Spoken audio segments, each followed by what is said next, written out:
The anti-gravity A1, so the drone itself, is very, very interesting.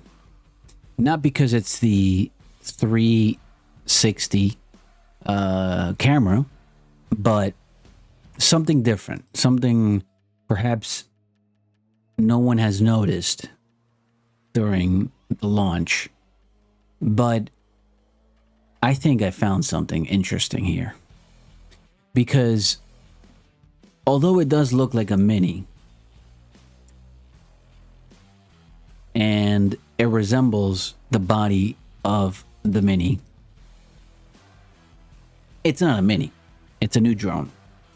It's a new drone because it has a new capturing device. It's got a 360 camera, which is awesome.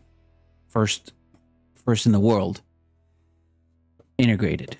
But what really caught my attention is that perhaps this 360 integration in the drone, as we see here, this frontal part of the drone, what caught my attention is that we're not seeing a gimbal on this drone.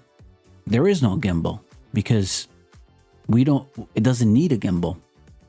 It has two cameras that are already stabilized and very, very well integrated into the drone. Now, it does have some separation between the drone and the cameras and the sensors, as you see there. The front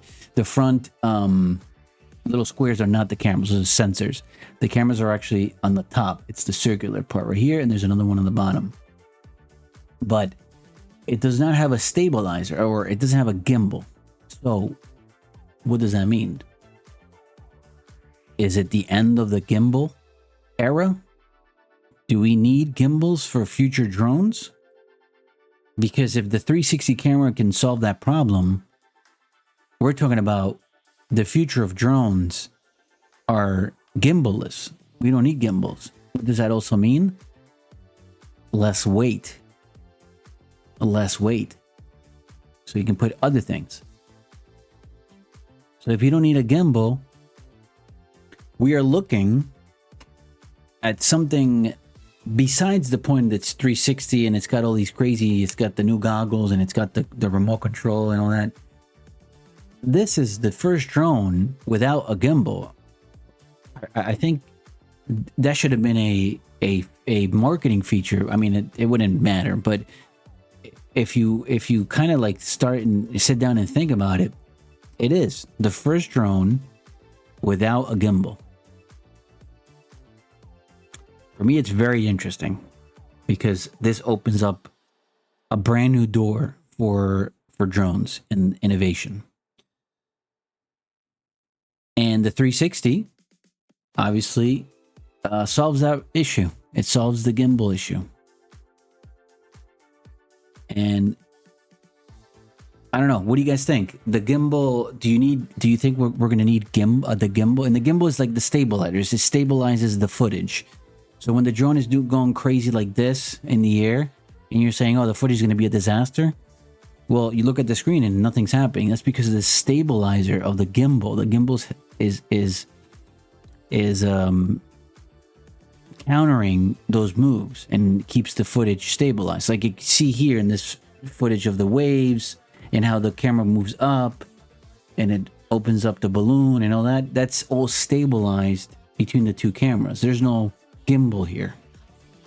You would need a gimbal to do all this stuff. So very, very interesting observation. And I would like to see what you guys think about this. Is the gimbal necessary in the future? Or that's it? We're looking at the finale here. A new road for drones, a new design feature that eliminates the gimbal to innovate the drones. What do you guys think?